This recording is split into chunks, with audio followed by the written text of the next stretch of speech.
Mr. Chairman, members of the Cabinet of Barbados, members of Parliament, Madam President of the Senate, Mr. Speaker of the House, members of the Executive and General Councils, delegates of this 59th Annual Conference of the Democratic Labour Party, comrades, ladies and gentlemen. I am pleased to address you once again today as President of our party and as Prime Minister of Barbados. 59 years ago, our founding fathers responded to the need to create a forward-looking organization to fill a void which they perceived to exist in the politics of Barbados.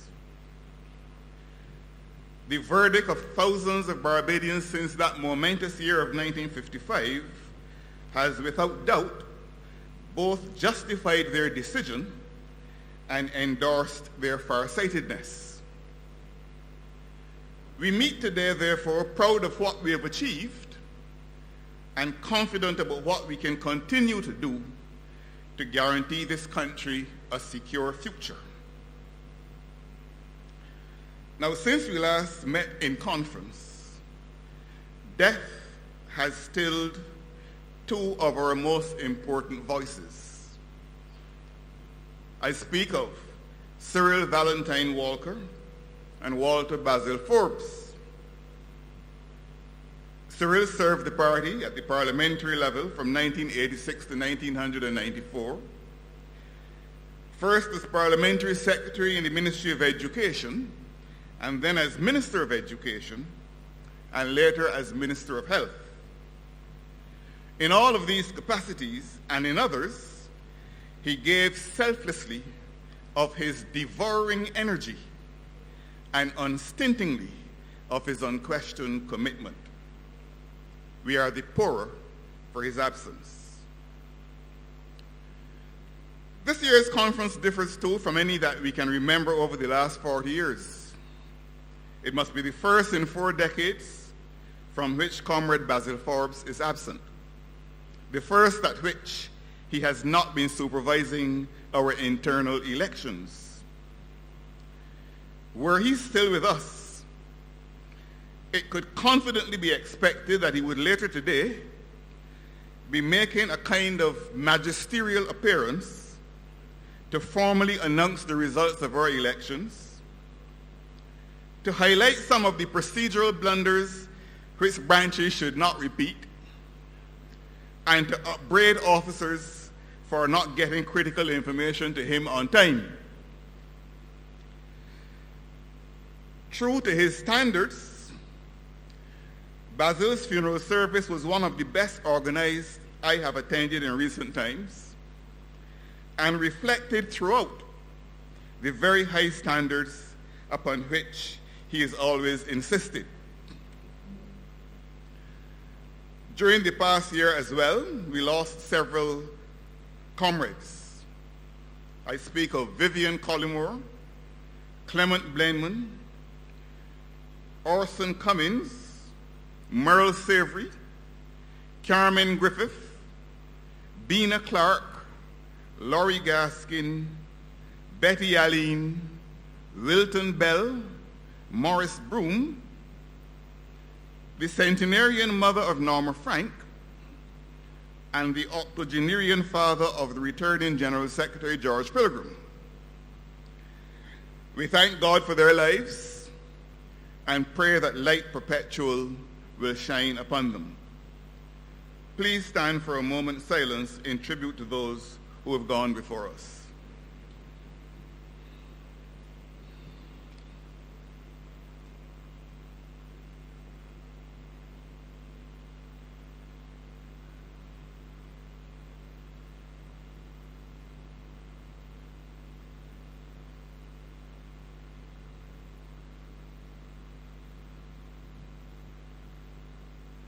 May they rest in peace. Thank you.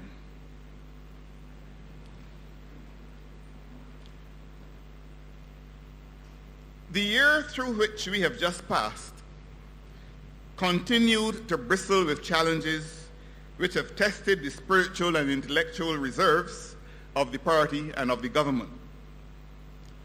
Still feeling the effects of the global economic downturn, from which our main trading partners are now slowly emerging, the economy of Barbados has continued to feel pressure. Because of the sustained nature of the global downturn, which hit the world in the last quarter of the year 2007, Barbados, in order to shield the more vulnerable elements from its worst effects, ran a larger than usual fiscal deficit. Since both the depth and the likely duration of the crisis were matters of increasing speculation and conjecture, this deficit was run for the full life of the more active period of the crisis. In the context of a government which was spending on wages and salaries in the public service 54 cents out of every dollar of revenue, and in the context also of an economic environment in which sluggish activity, among other factors, resulted in falling revenues, to halt a further downward slide, a 19-month stabilization program was inevitably put in place. The object of this program, which was announced 1 year ago, was to stabilize our external balance and to restore our fiscal deficit to more manageable levels. The program involved measures both on the expenditure side and on the revenue side. On the expenditure side, the program required us to reduce employment levels in the public service and to tighten our financial discipline both in the central government and in our statutory boards and other state-owned enterprises. On the revenue side, the program required us to raise additional revenues by the introduction of new tax measures, as well as to improve our systems of collection in respect of the tax measures already in place. Now, on Monday last, I met for an update at government headquarters with the Minister of Finance and officials central to the day-to-day administration of this program and involved in the monitoring of its progress. I was pleased to learn that our foreign reserves situation had substantially stabilized, that our fiscal deficit was trending downwards, and that it should be at such a level by the end of the financial year as would send a clear signal of government's seriousness in confronting this problem.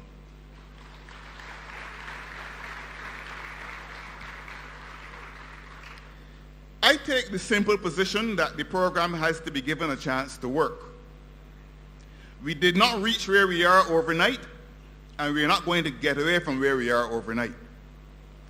We have to commit ourselves to the task, all of us, of ensuring that Barbados remains on a solid and reliable growth and developmental path.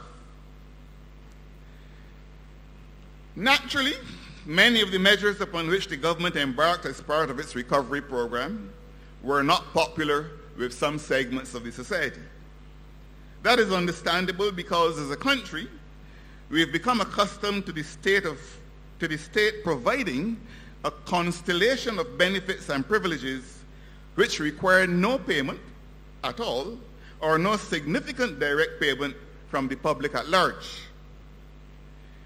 Once the comfort resulting from enjoyment of these benefits and privileges is being disturbed, a sometimes angry and hostile response can be predicted. The truth is that the time has come for us to confront certain not always pleasant realities in Barbados. A little history can help us here. The Democratic Labour Party was formed just 10 years after the issuing of the Moyne Commission report into the disturbances of the 1930s. That report was made public in July 1945, 69 years ago. The most cursory or casual reading of that report will disclose that whether you are talking about health or education or housing or public transport or facilities for the aged or nutrition for children or adults or access to water or protection for workers or a proper network of roads or availability of work or a respectable level of wages or any other social amenity, very little had changed in Barbados between 1838, when slavery ended, and 1937-38, when the disturbances happened. That is over a 100-year period. It took the efforts of newly formed political parties and trade unions to reverse and correct many of those social and economic shortcomings. The formation of the DLP 59 years ago has to be seen in that context. The response of the DLP in particular to the depressing story contained in the Moyne Commission report was the provision of free secondary education, school meals for children at primary schools, equalization of pay for men and women at the workplace, a national insurance scheme, modern and revolutionary succession legislation to protect the rights of single women in their relationships, severance payment for workers, easy access to university education, modern housing, easier access to water and waterborne facilities, a guaranteed work week in the agricultural sector, modernization of the economy and the development of the tourism sector, construction of a number of secondary schools to increase the number of places available to our young people, the establishment of a community college, a hotel school, and a polytechnic to broaden opportunity for our young and not so young, amongst many other initiatives. These initiatives were undertaken generally at a time when men and women were casual workers, since they worked basically by chance. During the sugarcane crop season, they worked with the plantation or the sugar factory.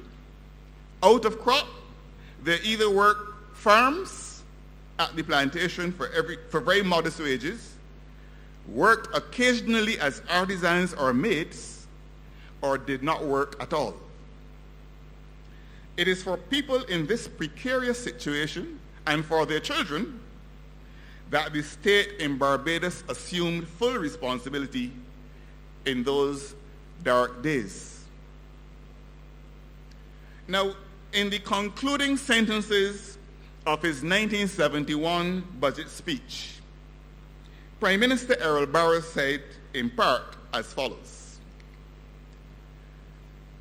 "The decade of reconstruction has been successfully negotiated. It has not been easy. The society which we have inherited bears within it many social and economic contradictions which material advantages such as we have secured cannot alone eradicate. Those of us in public life ought to concentrate on the upliftment of our people who still have such a long way to travel, rather than devoting our efforts to the personal destruction of those whom we envy. Some of us will have to mark time to allow those who have been kept back to catch up with us," unquote. The question that confronts the DLP in its 59th year of existence, and that confronts Barbados in its 48th year of independence, is this: in the year 2014, does the state in Barbados owe the same duty to the graduates of secondary and tertiary institutions living in modern housing with waterborne facilities, driving one or other of the 113,000 motor cars on our roads, and in generally steady white or blue-collar employment, as it owed to the man or woman wending his or her way to the cane fields or the farm with a broad rim hat, crocus bag tied around the waist, and a hoe or fork across the shoulder, having just left a modest chattel house without running water and often on rented land. If the duty of the state is viewed as the same in relation to both categories, the next question is this: can the state afford it? Those two questions could have been framed differently. That is, can the state in the year 2014 and beyond pursue its social democratic agenda in the same way in which it pursued it in the 1960s, 70s, 80s, 90s, and in the first decade of the 21st century? Having empowered the majority of our men and women through education and expanded opportunity, are we still under a duty to treat them as though they were not ever empowered? These questions are not going to go away. We can carp and we can cavil to our heart's content. We can shift and dodge and evade for as long as we wish. We can play fast and loose with the facts and the truth. Not all of the mischief, the cynicism, or the smart alecky stunts of which some of us may be capable will cause these questions to go away. The world in which the Barbadian state was able, through access to concessional financing and more favorable terms of trade, to provide the glittering array of social benefits to the mass of the population, has passed away, never to return. Designated as we are in Barbados as a middle-income country with very high human development for some time now, it has been thought by international financial institutions that we should be able to pay our own way through a mechanism which they have called graduation. It is against this background that the government had to put in place some of the corrections which have been the cause of such strident comment in recent times in Barbados. One area in which the stridency was very evident was that related to the contribution by students to the cost of their education at the university. This measure, in which government still continues to meet 80% of the costs, was described variously as a declaration of war on the poor, a cutting back of the opportunities available for persons to access university education, a repudiation of Errol Barrow's legacy, and an attempt to undermine the viability of the university itself. Now, I do not intend to spend too much time on this issue today. No one can deny that there have been spectacular and impressive physical improvements at the KFL campus of the University of the West Indies. But they have come at a cost. The principal of the campus summed up the changes at the campus with exemplary precision recently in issue number 15 of the University of the West Indies KFL News of March the 20th, 2014, when he said as follows, and I quote, "So, as the enrollment grew, the budget also grew. The physical infrastructure also grew. The teaching staff also grew. The maintenance staff grew. The services and management staff grew. All of the variables required to ensure that no quality gap opened up between the expansion process and what was taking place in the classroom were put in place," unquote. As a result of that expansion process, according to a central bank study, whereas in the year 2000-2001, total operating costs at the campus was $55 million, by the end of 2009-2010, this had increased to